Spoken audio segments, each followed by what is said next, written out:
High friends, welcome to math विजा. एक बाळंतीण जेवढं दूध पिते तेवढं जास्त तिला दूध निघतं आणि तेवढं ती बाळाला दूध पाजू शकते. हा एक मिथ. आणि दुसरा मिथ की प्रेग्नन्सीमध्ये म्हणजे गरोदरपणात तुम्ही जेवढं दूध पिता तेवढंच तुम्ही बाळाला चांगलं ब्रेस्टफीड करू शकाल. हे खरं आहे का हे खोटं आहे, याच्यावरती आपण काम केलं पाहिजे का नाही केलं पाहिजे, ॲक्च्युली दूध पिलंच पाहिजे का आणि पिलं पाहिजे तर किती पिलं पाहिजे, या सगळ्या गोष्टींची उत्तरं आपण आजच्या पर्टिक्युलर व्हिडिओमध्ये जाणून घेणार आहे. पहिली आणि महत्त्वाची गोष्ट की दुधात एक्झॅक्टली काय असतं. दुधातला सर्वात डॉमिनंट कॉम्पोनंट असतो म्हणजे कॅल्शियम. गरोदर बाईला कॅल्शियम लागतं आपल्या बाळाच्या वाढीसाठी, बाळाच्या बोनसाठी. पोटाच्या आतल्या बाळाला जेवढं कॅल्शियम पाहिजे ते बाळ घेणार आहे. जर तुम्ही कॅल्शियम खाताय तर बाळ त्याच्यातून घेणार आहे, जर तुम्ही कॅल्शियम खात नाही आहे तर बाळ तुमच्या हाडातून घेणार आहे, पण बाळ तर कॅल्शियम घेणार आहे जेवढं बाळाला पाहिजे. म्हणून दुधातून मेजरली जी गोष्ट मिळते ती म्हणजे कॅल्शियम.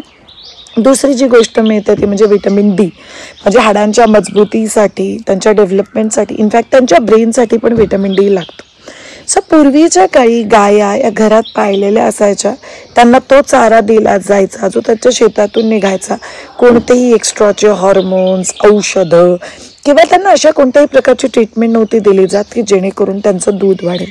म्हणून खूप नॅचरली एक गाई 4 ते 6 लिटरच्या मध्ये दूध द्यायची. तिच्या वासराला पाहिजे तेवढं वासराला दिलं जायचं आणि बाकीचं दूध आपण प्यायचो. पण आत्ता ती सिच्युएशन नाही आहे. आत्ताच्या घडीला जर तुम्ही कमर्शियल इंडस्ट्रीमध्ये गेलात किंवा कमर्शियली आपण ज्यांचं पॅकेज दूध वापरतो त्यांच्याकडे एक गाई जवळजवळ 12 ते 22 लिटरच्या मध्ये दूध देते. आता जर तिप्पट किंवा चौपट क्वांटिटीमध्ये दूध एखाद्या गाईला प्रोड्यूस करायचं असेल तर तिला हॉर्मोन्स, तिला इंजेक्शन्स, तिला ती औषधं ही दिली गेली जातच असणार. म्हणून पहिली गोष्ट, आपल्याला आत्ता जे दूध मिळतंय ते तेवढ्या चांगल्या क्वालिटीचं मिळतंय का, हा पहिला प्रश्न आपल्याला स्वतःला विचारायची गरज आहे. दुसरा महत्त्वाची गोष्ट, दूध म्हणजे सगळं काही. इनफॅक्ट ट्रेडिशनली आयुर्वेदामध्ये सांगितलेलं आहे की गरोदर बाईने किंवा बाळंतिणीने 2दाच जेवावं आणि बाकी वेळ तिला जेव्हा जेव्हा भूक लागेल तिने दूध प्यावं. म्हणजे दुधावरती ॲक्च्युली तिने स्वतःची भूक भागवावी आणि दूध हे डॉमिनंटली तिने वापरलं पाहिजे. पण हे खरं आहे का, हे पुरेसं आहे का, अगेन हा प्रश्न तुम्ही स्वतःला विचारा. दुधामुळे काय काय इश्यूज आत्ताच्या घडीला दिसतात. माईट बी त्या हॉर्मोन आणि त्या सगळ्या ट्रीटमेंटमुळे जास्त दूध घेतल्याने कॉन्स्टिपेशन होतं. गरोदर बाईला जर ऑलरेडी कॉन्स्टिपेशनचा त्रास होत असेल आणि तिने टू मच दूध घेतलं तर तिचं कॉन्स्टिपेशन हे अग्रिवेट होऊ शकतं, खूप जास्त वाढू शकतं. दुसरी गोष्ट, जर तुम्ही टू मच दूध घेत असाल तर तुम्हाला कन्सिविंगला त्रास होतो, तुम्हाला ब्रेस्ट फिडिंगला त्रास होतो, तुम्हाला प्रेग्नन्सीत पण त्रास होतो. कशाचा त्रास होतो? कारण दुधात गाईला दिले जाणारे हॉर्मोन्स आहेत, ते हॉर्मोन तुमच्या बॉडीत जातात, तुमच्या बॉडीत डिस्टर्बन्स क्रिएट करतात आणि त्या डिस्टर्बन्समुळे बाळाला एक्झॅक्टली व्यवस्थित दूध मिळत नाही. म्हणून ती पण खूप महत्त्वाची गोष्ट आहे की तुम्ही लोकांनी चेक. थोडक्यात काय, त्या सगळ्या हॉर्मोन्समुळे तुमच्या बॉडीतले हॉर्मोन डिस्टर्ब होतात आणि त्याच्यामुळे तुम्हाला त्रास होऊ शकतो.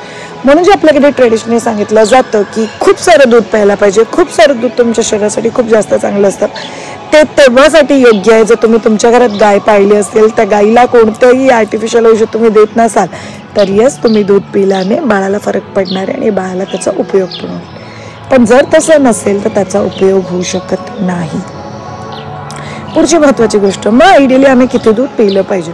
दूध आणि दुधाचे पदार्थ म्हणजे दूध, दही, ताक, चीज, पनीर मिळून एव्हरीडे बेसिसवरती तुम्ही 400 ml पेक्षा जास्त दूध घेता कामा नये.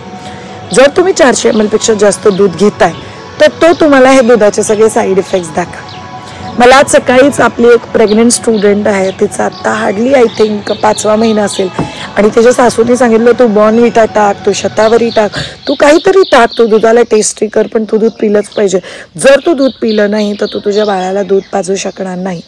आणि त्याचा लिटरली मला घाबरून मेसेज आला की मला दूध पिल्यानंतर खूप जास्त उलटी होते, मला दूध पिलंच जात नाही आणि दूध जर मी पिलंच नाही तर बाळाला त्रास होईल का. म्हणून हा पर्टिक्युलर व्हिडिओ. सो तुम्ही गरोदर असाल, तुम्ही जस्ट न्यूली डिलिव्हर्ड असाल, तुम्ही 400 ml पेक्षा जास्त दूध घेऊ शकत नाही दूध आणि दुधाचे पदार्थ मिळून. म्हणजे आयडियली तुम्ही किती दूध घेतलं पाहिजे. सकाळी 1 कप मोठा आणि संध्याकाळी 1 कप मोठा, दिवसाला ॲटलिस्ट 2 ग्लास ताक. कारण ताक हे प्रिबायोटिक प्रोबायोटिक ॲड करतं. ताक तुम्हाला सूदिंग इफेक्ट देतो. तुम्हाला नॉशिया, मळमळ, जळजळ असं काही होत असेल तर त्याला मदत करतं. तुम्हाला गॅसेसचे इश्यू, तुम्हाला अपचन, इनडायजेशन ह्या गोष्टी होत असेल तर त्यांनी पण तुम्हाला खूप जास्त मदत करतं. म्हणजे मग थोडक्यात काय, जर तुम्हाला तुमच्या हेल्थची काळजी घ्यायची असेल प्रॉपर वेमध्ये तर उगीच दुधाने स्वतःला ठुसू नका, पहिली गोष्ट. दुसरी गोष्ट, तुम्ही इथून डायरेक्टली दूध पिलं म्हणून काय ते डायरेक्ट ब्रेस्टमध्ये दूध बनत नाही. जे हा तर जगातला सर्वात मोठा मिथ आहे की तुम्ही इथून दूध पिल्यावर तिथे दूध बनणार आहे. काहीच संबंध नाही. तुम्ही जे काही खाता ते तुमच्या पोटात जातं, पोटात डायजेस्ट होतं, पोटातून लार्ज इंटेस्टाईन स्मॉल इंटेस्टाईनमध्ये जातं. जे जे न्यूट्रियंट्स बॉडीला ॲब्झॉर्ब करायचे असतात ते सगळे न्यूट्रियंट्स बॉडी ॲब्झॉर्ब करते आणि त्या ॲब्झॉर्ब न्यूट्रियंट्समधून मग ब्रेस्ट मिल्क मिळतं. म्हणून डायरेक्टली दूध गेलं आहे, दूध निघालं आहे असं काही होत नाही. तो कम्प्लीट मिथ आहे. म्हणून अख्ख्या गोष्टीला समराईज करत, तुम्ही पिल्लू प्लॅन करत असाल तर प्रिफरेबली दूध अतिशय कमी घ्या, कारण तो हॉर्मोनला डिस्टर्ब करणार आहे. जर तुम्ही मार्केट बेस्ड दूध घेत असाल तर कितीही ऑर्गॅनिक दूध, अगदी मोस्ट ऑर्गॅनिक दूध पण जसं कमर्शियली पॅक असेल तर त्याला तेवढं अमाऊंट ऑफ ट्रीटमेंट गायांवरती करावीच लागते, नाही तर त्यांना ते परवडणारच नाही. दुसरी महत्त्वाची गोष्ट जी तुम्हाला माहिती असलीच पाहिजे, गरोदरपणात जर तुम्ही टू मच दूध घेतले तरी ते चालणार नाही, कारण तो कॉन्स्टिपेशनला ॲग्रिवेट करेल आणि त्याचा तुम्हाला फायदा होण्याच्या ऐवजी त्रासच होणार. आणि तुम्ही डिलिव्हर केल्यानंतर तुम्ही दूध घेतलंच पाहिजे. हा तर कम्प्लीट मिथ आहे, कारण तुम्ही दूध पिल्याने दूध वाढतं असं नाही. दूध वाढवणाऱ्या भरपूर दुसऱ्या गोष्टी आहेत.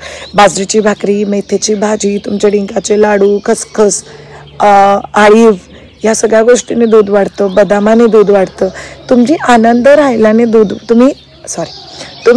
राहिल्याने दूध वाढतं. बाळांनी व्यवस्थित लॅच केल्याने दूध वाढतं. ह्या सगळ्या गोष्टींनी दूध वाढतं. म्हणून प्लीज दूध पिऊन दूध येतं किंवा दूध जर पिलं नाही तर गरोदर बाईला डिलिव्हर केल्यानंतर दूध येणारच नाही. हा कम्प्लीट मिथ आहे. प्लीज या भानगडीत पडू नका, नाही ते मिथ डोक्यात आणू नका. जर तुम्ही गरोदर असाल आणि तुम्हाला माझ्याकडून जर ट्रेन व्हायचं असेल तर नक्की कनेक्ट व्हा mytuja.com. आपण गर्भसंस्कार, लेबर प्रिपरेशन, प्रेग्नन्सी फिटनेस हे सगळं काही शिकवतो. आणि जर तुमची डिलिव्हरी झाली असेल आणि तुम्हाला तुमच्या न्यू मदरहूडच्या जर्नीमध्ये माझी मदत पाहिजे असेल तर नक्कीच कनेक्ट व्हा mytuja.com. मला खूप आवडेल तुमच्याशी बोलायला. Thank you so much all of you. जर तुम्हाला एखादा टॉपिक वाटत असेल की ह्या टॉपिकवरती ना श्रेया mytuja.वरती व्हिडिओ असला पाहिजे तर मला नक्की कमेंटमध्ये लिहून कळवा. आम्ही त्याच्यावरती व्हिडिओ करायचा नक्की प्रयत्न करू. Have a great time. Take care. Bye bye.